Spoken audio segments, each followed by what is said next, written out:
A body travels from A to B at 40 meter per second and from B to A at 60 meter per second. Calculate the average speed and average velocity. तो देखिए बच्चों, इस question में हमें क्या दिया हुआ है, पहले उसको ध्यान से देखते हैं। हमें बताया गया कि एक ऑब्जेक्ट है, एक बॉडी है जो कि ट्रेवल कर रही है पॉइंट ए से पॉइंट बी तक और फिर पॉइंट बी से पॉइंट ए तक, राइट। जब वो पॉइंट ए से पॉइंट बी जा रहा है तब उसकी वेलोसिटी कितनी दी हुई है, हमें स्पीड दी हुई है 40 मीटर पर सेकंड दी हुई है। जब वो बी से वापस लौट के ए पर आ रहा है तब उसकी हमें दी हुई है 60 मीटर पर सेकंड दी हुई है, राइट। तो ये हमें क्वेश्चन दिया हुआ और हमसे क्या कहा गया है पहले पार्ट में कि फाइंड एवरेज स्पीड, कि इसकी जो एवरेज स्पीड है वो आपको फाइंड करनी है, ठीक है।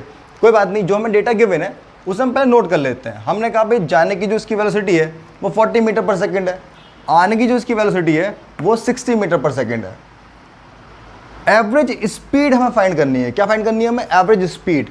सबसे पहले हमें सोचना चाहिए कि भाई एवरेज स्पीड का फॉर्मूला क्या होता है, right. We should know, we should remember, recall this कि एवरेज स्पीड का फॉर्मूला क्या होता है। ओके, सो एवरेज स्पीड का फॉर्मूला क्या होता है, देखिए, टोटल डिस्टेंस ट्रेवल्ड, जितना भी डिस्टेंस ट्रेवल किया गया है वो, अपॉन टोटल टाइम टेकन, कि जितना भी उस डिस्टेंस को ट्रेवल करने में पूरा टाइम लगा है। सो उन दोनों को हम ऐसे रख देंगे, then will get average speed, right.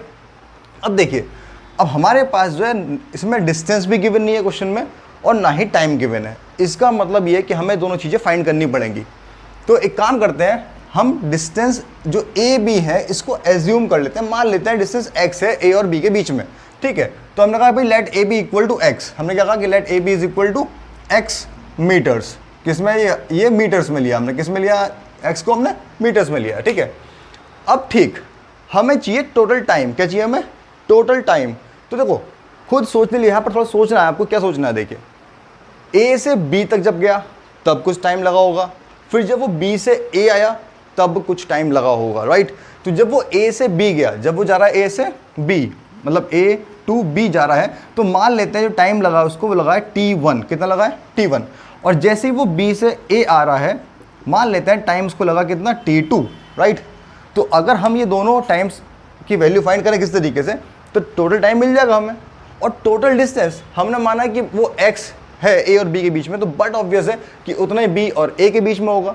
So total distance तो आप समझ ही गए, x जाने का और x आने का, तो मतलब 2x हो गया डिस्टेंस टोटल, राइट। तो ठीक है, वैल्यूज को फाइंड करते हैं t1 और t2 की। तो t1 कितना हो जाएगा बताइए आप? अब तो बहुत सिंपल है। तो देखिए, टाइम क्या होता है? टाइम होता है डिस्टेंस अपॉन स्पीड। टाइम क्या होता है बेटा? Distance upon speed.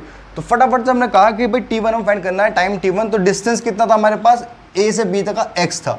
तो ठीक है, हमने कहा भाई x हो गया। और स्पीड कितनी जाने की बताइए? स्पीड है 40। जाने की स्पीड कितनी है? 40 है। तो ये आ गया t1 हमारे पास।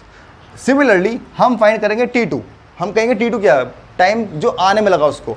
तो ठीक है, डिस्टेंस कितना बताइए? डिस्टेंस तो उतना ही है ना, तो डिस्टेंस हो गया x और उसकी स्पीड कितनी आने की? वो है 60। तो ये 60 हो गया, राइट। सो t1 और t2 दोनों की वैल्यू हमने यहाँ ढूंढ ली है। अब क्या करना है? बस अब इसको उठा के हमें वापस से रखना है फॉर्मूले के अंदर, जो कि ये रहा हमारा फॉर्मूला। एवरेज स्पीड होती है total distance upon total time taken. तो देखो, सीधी सी बात है, टोटल डिस्टेंस कितना हो गया? x जाने का और x आने का, upon time t1 plus t2, t1 plus t2।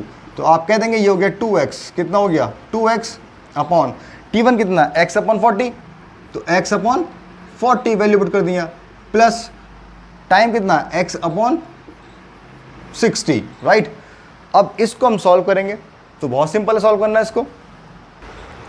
तो देखिए, अब क्या करेंगे हम? अब हम इसका एलसीएम ले लेंगे। सो 40 और 60 का एलसीएम कितना होता है? 120 होता है। तो 120 आ गया। सो 40 3 टाइम्स जाएगा, सो 3x, और यहाँ पर 2 टाइम्स जाएगा तो 2x। इसको सॉल्व किया तो आ गया हमारे पास 2x, ऊपर वाला आ गया, ये ऊपर पहुँच जाएगा तो इंटू 120 अपॉन 5x। अब इसको कैंसिल कर देंगे यहाँ से। देखिए आप, x से हमने x को कैंसिल कर दिया और 5 से जाएगा ये 24 times. How many times? 24 times. So 24 into 2 बचा इज इक्वल टू कितना हो गया? 48 meter per second. So this is the average speed. ये क्या हो गई? एवरेज स्पीड हो गई है, ठीक है।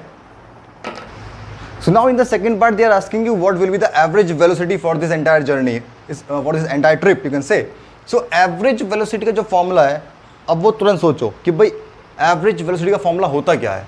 So it is total displacement upon total time taken. Now see we have to find the displacement, कि कितना डिस्प्लेसमेंट हुआ। एक बात बताइए आप, ऑब्जेक्ट यहाँ से चलना शुरू हुआ और वापस लौट के वो यहीं पर आ गया, और मैंने आपको बताया था कि डिस्प्लेसमेंट कितना होता है, final position minus initial position, right, कि फाइनल पोजीशन माइनस इनिशियल।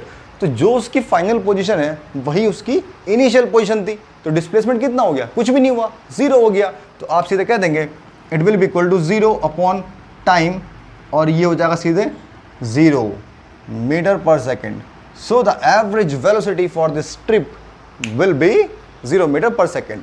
सो एवरेज वेलोसिटी कितनी हो गई, 0 मीटर पर सेकेंड हो गई, और average speed 48 meter per second हो चुकी है। So this is how to solve this numerical. Okay.